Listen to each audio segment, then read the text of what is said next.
Bueno, la maestra Isabel Verdugo Fimbres es seguramente conocida ya de la mayor parte de ustedes. Tiene un extenso currículum que no voy a leer totalmente porque nos llevaría un buen trecho de tiempo y porque queremos escucharla hablar del tema que trae hoy.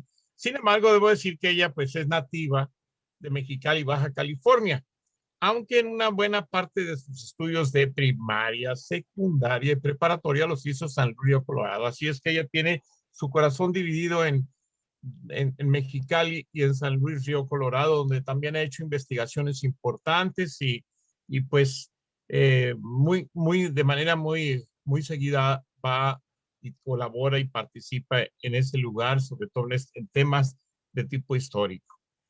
Eh, en realidad, San Luis y Mexicali no los divide más que un río que, bueno, está medio seco ahora, ¿no? El famoso río. Yo recuerdo cuando llegué a Baja California de niño, corría agua por ahí. Era un ancho río y había que pasar por el puente. Bien, ella estudió historia en la Facultad de Filosofía y Letras de la UNAM y ha realizado numerosas investigaciones en la ciudad de Mexicali.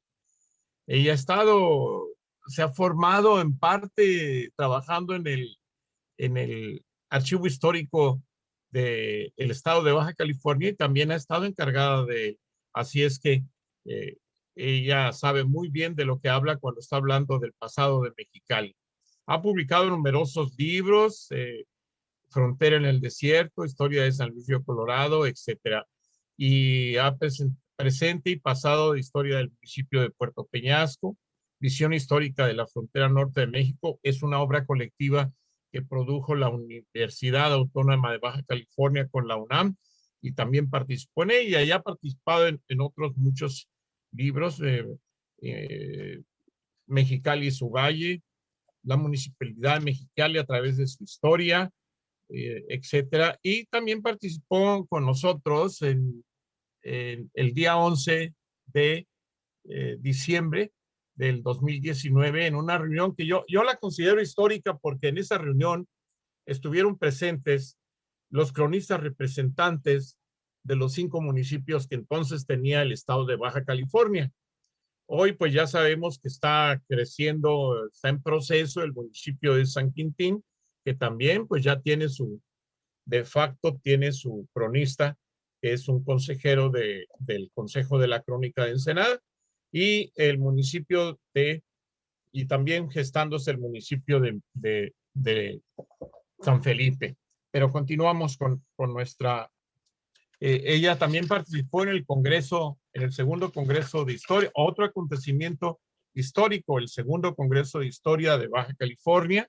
En fin, ha participado en revistas y boletines como CINER, periódicos en diversos periódicos regionales y estuvo en los simposios para determinar las fechas de los poblados de los algodones, Venustiano Carranza, Ejido Hechicera y San Luis Río Colorado, Sonora, en abril de 2013, este último.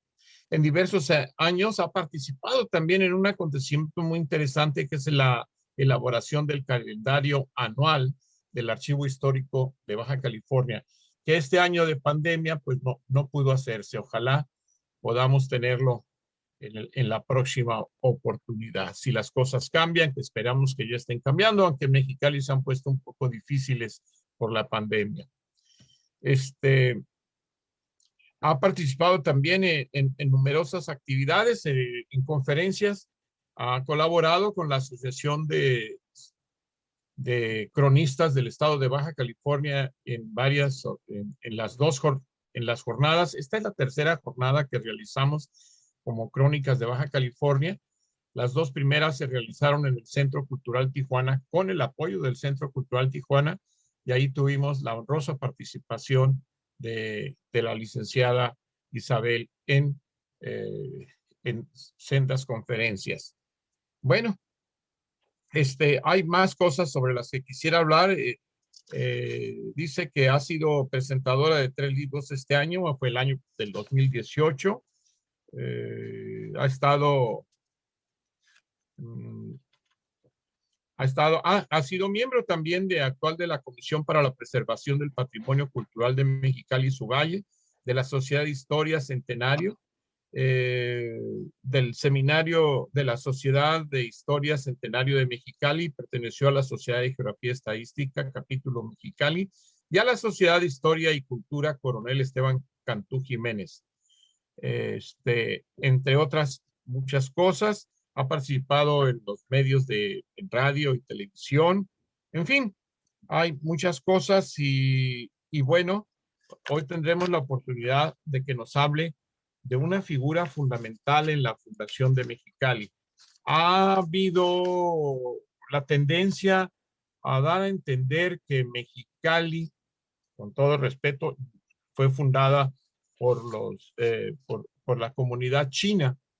Y bueno, esto hace que se olvide que antes de la llegada de las personas de origen chino, que fueron muy importantes en un momento dado, y que además tienen una comida muy sabrosa, quizá que la comida china de Mexicali sea la mejor del mundo, independientemente de eso, pues es injusto olvidar a los que antes llegaron a las duras, agrestes, calurosas tierras de Mexicali e iniciaron y pusieron la primera piedra de su fundación y de su desarrollo. Con ustedes, la maestra María Isabel Verdugo Fimbres, que también tiene sus raíces en parte en Rosarito y que nos va a hablar de Guillermo Andrade, un pionero de Baja California. Adelante. Bueno, muy buenas tardes, muchas gracias por estar aquí y le voy a dar una vuelta un poco a lo que se ha hablado de Guillermo Andrade, pero sigue siendo una figura muy importante, protagónica y muy controversial acerca de su actividad y sobre todo de sus aspectos personales. ¿Sí? Es una personalidad que osciló entre el siglo XIX y el XX y que fue pues dueño de estas tierras de Baja California y Sonora, especialmente pues las ubicadas en el delta del río Colorado. Yo considero a Andrade como un personaje lleno de contradicciones o de confusiones desde la fecha o año de su mismo nacimiento, hasta llegar a decirle en algunos documentos de la época general. Brevemente, hay que comentar que en la historia sonorense figura en el siglo XIX un general y político llamado Manuel Andrade, quien fue nombrado en el año 1855 representante de Sonora en la Junta Nacional Legislativa, cuando se nombró presidente interino de la República en agosto de ese año a Martín Carrera del Partido Conservador, cuando estaba triunfando el movimiento de Yutla. O sea, del nombre del general Andrade se apropió, se dejó, porque en los periódicos de la época sale que general, pero él nunca participó militarmente en ningún hecho. Tal vez venga también esto en relación, bueno, ahorita que le diga los nombres de los padres, hay un Francisco Andrade que sí fue gobernador y militar, pero él murió en 1846. Bueno, originario de Sonora, fue un empresario que vivió en un espacio geopolítico enmarcado por las directrices nacionales de colonización. Fue comisionista relacionado con actividades bancarias, naviero, latifundista, diplomático y con muchas influencias gubernamentales en el país y con empresarios nacionales y californianos, que pronto formó parte del grupo de especuladores de la región al obtener terrenos en cuantía y a precios ínfimos. Hay que recordar que aquí en Baja California, con las leyes de colonización y con tal de poblarlas, como estaban lejos del centro del país, lejos de las vías de comunicación importantes, lejos de una zona boscosa que se consideraba en el centro del país, las tierras aquí eran de las más baratas, a 10 centavos por hectárea. Entonces, pues todo el mundo pues vino a adquirir tierras. Y en eso está pues también Andrade. Hablando de sus aspectos personales, hay un contemporáneo de la época de él, de 1898, que fija una fecha de nacimiento. Nacido en Hermosillo el 13 de junio de 1833. Pero el acta de matrimonio, ahorita se las muestro, de Andrade dice que nació en 1830. De padres españoles radicados en el estado. Ellos fueron Antonio Andrade y Vicenta Félix. Estos datos aparecen en el acta matrimonial de Andrade. O bien Antonio Andrade y Josefa Yaguno, como aparece en el acta de defunción de Andrade. Entonces, todavía hay una contradicción que hay que seguir buscando. Estudió en España y Francia y cursó la carrera de abogado, no sabiéndose si la terminó, ya que regresó a México muy joven. En 1853 radicaba en Hermosillo. En este año de 1853, pero el 28 de octubre, contrajo matrimonio con Luisa Oseguera Aguilar, que tenía entonces 16 años, en la Catedral de Hermosillo. Y el connotado sacerdote y político arispense Juan Francisco Escalante, que había nacido en 1792, los casó. Este sacerdote, también para la historia de Baja California, fue vicario apostólico de Baja California de 1855 a 1872, año en que murió en La Paz. También los padres de Luisa fueron José María Oseguera y María del Carmen Aguilar. La tía de Luisa, Jesús Aguilar de Oseguera, autorizó el matrimonio, pues era menor de edad. No se sabe nada acerca de los padres hasta el momento de Luisa Oseguera. A partir de este matrimonio y de los lazos familiares, hubo la amistad con los políticos y empresarios sonorenses, pues al parecer la familia Oseguera tenía muchas relaciones que posiblemente apoyaron a Andrade en sus actividades andando el tiempo, como los Iberri de Guaymas. Ya habíamos mencionado el contemporáneo de Andrade, José F. Godoy, para que era periodista, refiere que a la muerte de sus padres heredó una hacienda azucarera y una refinería. En todo caso, inmediatamente a este suceso, encontró pronto colocación en una casa de comercio y ya establecido en Sonora, llegó a ser jefe de esa casa y en 1855 comenzó a girar por su propia cuenta, con tan buen éxito que a fines de 1859 tenía una fortuna de alguna importancia. Este mismo autor, Godoy, refiere que el sonorense se dedicó entonces al cultivo de la caña de azúcar e introdujo la primera fábrica o máquina de este tipo a Sonora en el año de 1860. Asimismo, importó para dicho cultivo las primeras máquinas para cortar y trillar en esta parte del país. Este aspecto yo no lo he investigado muy bien, pero valdría la pena hacerlo. Hacia 1865 se encontraba radicado en San Francisco, California, dedicándose a los negocios bancarios y de comisiones.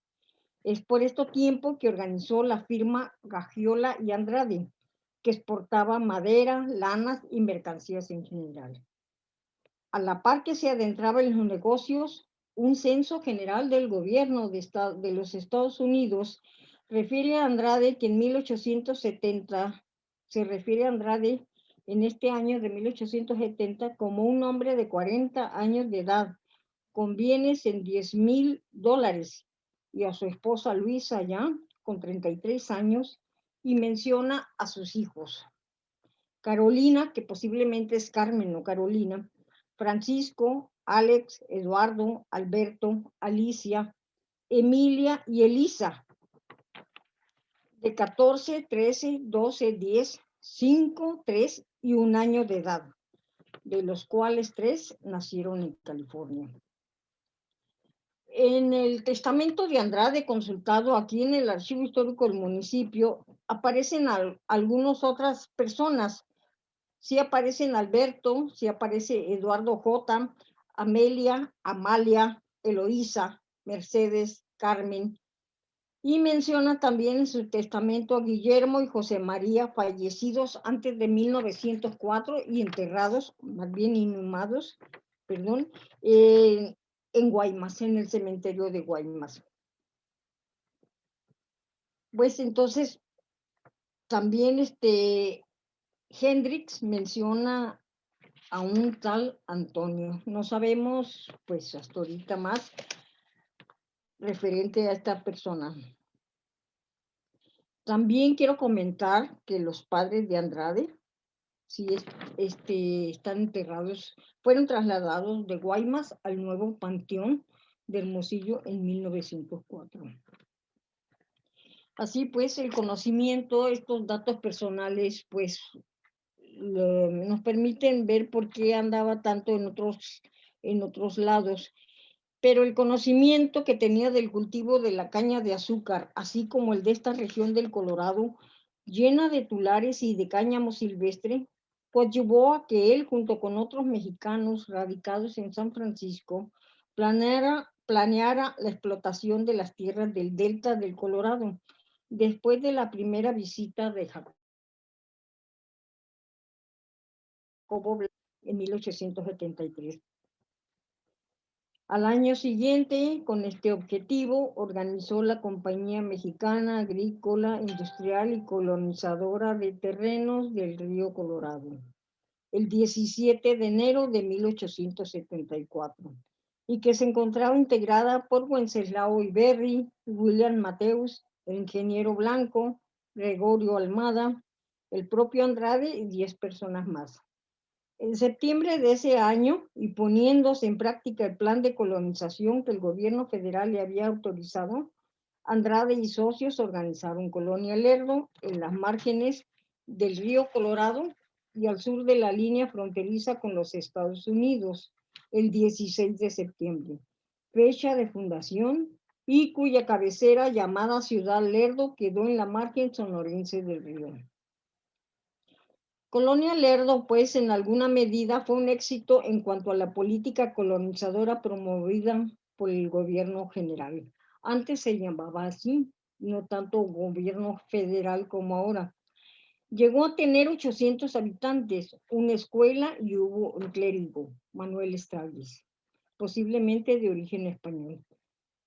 Que fracasó después por las inundaciones fue otro aspecto, porque después de asociarse con Blay y ya encarrilado en este negocio de explotar la tierra y crear pequeños asentamientos como ranchos, se fue interesando en la irrigación de las mismas. Hay que comentar que 20 años de haberse fundado Lerdo, ya había comunicación, o ya existían Puerto Isabel, Yuma y Los Algodones, que era una antigua posta. Andrade va consolidando su imperio y va impulsando la creación de ranchos y ganados hacia 1880-1890. Y con la llegada de Porfirio Díaz y Manuel González y otros políticos gubernamentales, va consiguiendo más concesiones de tierras, siempre con el objetivo de colonizar y explotar los recursos naturales. Ya en los 90 del siglo XIX consiguió ser propietario de los algodones, haciendo a un lado a los pequeños poseedores que no podían comprobar su tenencia. Y también va concretando otras asociaciones, como con la Sociedad de Irrigación y Terrenos de la Baja California, que de esa manera logró traspasar terrenos nacionales a extranjeros y logró que se pusiera la primera autoridad en los algodones. Tuvo concesiones para caminos, de rutas navieras, de irrigación, de colonización, como ya habíamos comentado, de ganadera, porque traía ganado de Moctezuma, y fue diplomático, es decir, cónsul de Los Ángeles en 1898, en 1896 hasta su fallecimiento. En 1800, un año muy importante es 1888, ya que logró que se le titularan más de 400,000 hectáreas de terrenos de Baja California y Sonora. Igualmente, pues se le titularon. Esta época está llena de solicitudes para colonizar terrenos baldíos o explotar la producción existente en litorales, islas o bahías. Por esta razón, Andrade aparece como concesionario de las islas Tiburón, San Esteban, Ángel de la Guarda, las bahías Sadir, San Jorge, San Felipe y Puerto Isabel. En diversos años, también un poco, mientras hace unas actividades, hace otras, formó una línea de vapores sobre el Golfo de California, denominada Compañía Anónima de la Línea Acelerada del Golfo de Cortés, a fin de poner en comunicación el puerto de San Blas con el de Colonia Lerdo, tocando los siguientes puntos intermedios: Mazatlán, La Paz, Mulegé, La Libertad, San Felipe y Puerto Isabel. Por el contrato de 13 de diciembre de 1877 se obligaba a Andrade a establecer la navegación sobre el río Colorado entre Puerto Isabel y Colonia Lerdo, además de mantener la comunicación con el fuerte de Yuma, Arizona, sitio de la estación del ferrocarril Subpacífico. Hay que recordar que en 1877 la empresa naviera estadounidense ya había cerrado sus puertos, realmente su navegación, porque el ferrocarril que unía la costa occidental con la oriental de los Estados Unidos ya estaba funcionando. Entonces, pues era un pequeño contrato de navegación, más bien interno, lo que Andrade iba a desarrollar. Muy interesante también, muy importante ya después de que se apropia Andrade de los algodones, también la unión de Andrade con Tomás Blay, traían la idea de crear un rancho en la frontera. Este rancho, y Hendrix lo menciona, dice que se llamó el Rancho Grande, estaba en la frontera. Y entonces creemos, porque 1800, eso viene siendo más o menos hacia 1895. Bueno, traía el proyecto con Blay, pero fallece Blay. Y entonces como que de tomo medio se hizo algo, porque este rancho todavía en 1895 existe con 10 habitantes, y ahí el proyecto era sembrar cítricos y, y hacerlo prosperar, ¿sí?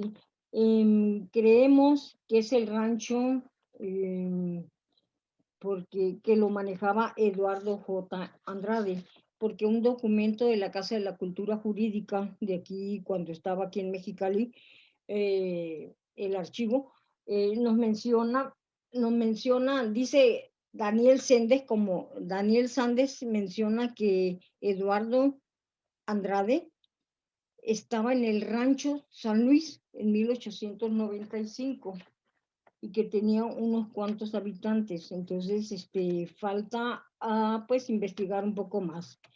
Entonces, creemos que sí fructificó un poco ese rancho, no con la intensidad o con el gran proyecto que tenía Andrade. Al mismo tiempo que se da esto, Andrade pues se hace cargo oficial del consulado y constantemente viaja a México, a Yuma, Ensenada o a Guaymas por negocios y deja gente a su cargo. Finalmente, yo creo que sigue, y también es importante 1898 porque se crea en 1892 ya surgen proyectos de irrigación, empiezan a surgir empresas de irrigación y Andrade se ven caminando para allá.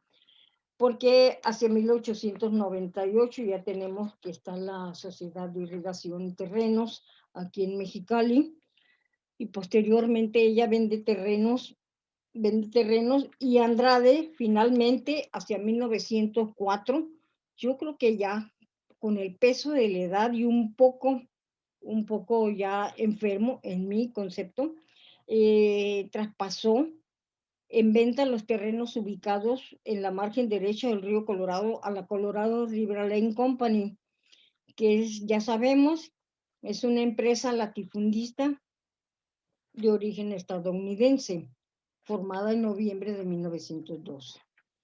Y pues que resulta de mucha importancia para nuestra zona histórica, ¿verdad? Pues de cómo surge también Mexicali, porque al crearse los canales de riego y estar estas empresas aquí, pues aparece la Colorado y empieza a llegar gente, y es gente mexicana, gente del sur del distrito, mucha, y otra de San Diego y otras. Son mexicanos los que vienen a poblar Mexicali. Eso está indudablemente y está en todos los documentos. Las tierras existentes, por ejemplo, eso sí, cuando hace el tratado, el convenio entre la Colorado y Andrade se queda con los de la margen izquierda, es decir, el lado sonorense. Sí, son de cada lote igual, son 2.500 hectáreas, y esos a futuro o andando el tiempo dieron origen a algunos ejidos, ¿no? Porque eso es la vega del río Colorado. Entonces, aquí 1900, pero cuando se hace el contrato es muy importante porque fijan la mitad del cauce del río Colorado para lo futuro, que no hubiera problemas entre la Colorado y lo que sería Sonora, de problemas, pero al final hubo problemas de límites, pero bajo otras circunstancias y muchos años después. Pero entonces, digamos que en 1904 da lugar, con esa venta, da lugar a lo que sería el Rancho Andrade en el Monumento 204, donde está San Luis Río Colorado, que después cambió a San Luis, es otra parte de la historia, y como lo había comentado ahorita, en 1895 dice, hay un testimonio de que pues existe el Rancho San Luis, y que creo o considero que es el Rancho Andrade, y dio lugar a San Luis posteriormente. Entonces, pues, de 1904 a 1905, pues como que está en proceso, está enfermo, no sé, nos presenta, vemos toda la trayectoria de Andrade y sus relaciones como un empresario ágil, emprendedor, visionario, que entendió el proceso de cambio que se avecinaba con la naciente industrialización en los Estados Unidos y su rápida expansión hacia el sur de la frontera. Ya por último, quiero comentar unos datos que a lo mejor sí los conocen, a lo mejor no. Guillermo Andrade murió en la Ciudad de México el 17 de septiembre de 1905. Él fue a pasar las fiestas patrias. Lo dice un informe en inglés de su hijo Eduardo, que lo dio a conocer a Los Angeles Times, cuando contaba entre 74 y 75 años de edad, porque simplemente la fecha de el año de su nacimiento de Andrade oscila entre el 30 y el 33. Entonces, aunque el acta de defunción de Andrade dice que murió de 74 años de edad, de una congestión cerebral y bronquitis generalizada. Su hijo Eduardo menciona en el recorte periodístico de Los Angeles Times que ya se había congestionado con una comida de mariscos que había consumido en California, en San Diego, en San Francisco. Como que eso le repercutió a largo plazo y lo provocó posteriormente, pues no sé, esta enfermedad, ¿no? De eso muere, pues, una congestión cerebral y bronquitis generalizada. Estaba casado al momento de su fallecimiento con Guadalupe Helsich y vivía sobre la primera calle de la Independencia en el número 25 Altos. Se expidió una boleta para su inhumación en primera clase en el Panteón de los Dolores de la Ciudad de México. No se ha investigado si efectivamente está ahí inhumado o en San Mateo o en San Francisco, California, como lo había dejado en su testamento, porque en San Mateo, California, creo que hay varias gentes que están inhumadas ahí, y entre ellos su primera esposa, Luisa Oseguera. Entonces, pues, yo nomás quería dar a conocer este aspecto de Andrade que es vital para la historia. No me acuerdo si Gendres o quién lo llama el padre del Valle de Mexicali. Y entonces, con justa razón, porque sus tratos y todo eso, pues lo hacen aparecer como tal, ¿no? Empezó el desarrollo de esta zona. Y pues hasta aquí dejo esta pequeña plática sobre nuestro amigo Guillermo Andrade, que tantas vueltas de cabeza nos sigue produciendo todavía. Muchas gracias. Muchas gracias, maestra. Muchas gracias a los dos de nuevo por estas excelentes pláticas que, aunque son breves, nos ilustran mucho. Tenemos por ahí pendiente una participación de... Déjenme ver porque estaba en el chat. Motorola One Fusion. El maestro Legario había pedido la voz, pero me parece que ya no está conectado, ¿verdad? Si regresa, le damos la voz. Si alguien quiere hacer algún comentario o pregunta, adelante. Motorola One Fusion. La dama que está aquí. Sí, María Isabel. Mande. Uno de los gerentes del ferrocarril acá, Intercalifornia, era hijo de Andrade. Alberto F. Andrade. Alberto. Sí. O sea, era socio, ¿verdad? Del ferrocarril Alberto. Sí, estaba contratado por la empresa para trabajar ahí. Y ahora que viene a la mente, quiero decirte que Alberto Andrade y Jesús Flores,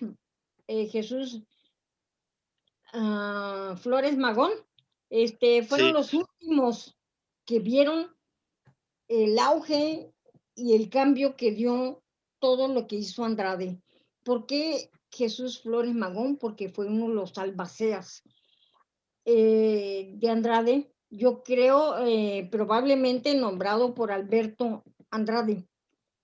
Y entonces, son de los últimos, vivieron en el siglo pasado y vivieron en el siglo XX, y Flores Magón alcanzó a ver que San Luis fue municipio y que la Tesorería General del Estado de Sonora los embargó por falta de impuestos y creó el primer ejido, que es el ejido San Luis. Entonces, y Alberto Andrade, pues le perdí la pista, pero todavía en 1917-20 andaba por ahí queriendo construir canales en San Luis, canales de riego, pero tampoco lo querían las gentes. Entonces, es lo último que sé, posiblemente se fue al otro lado.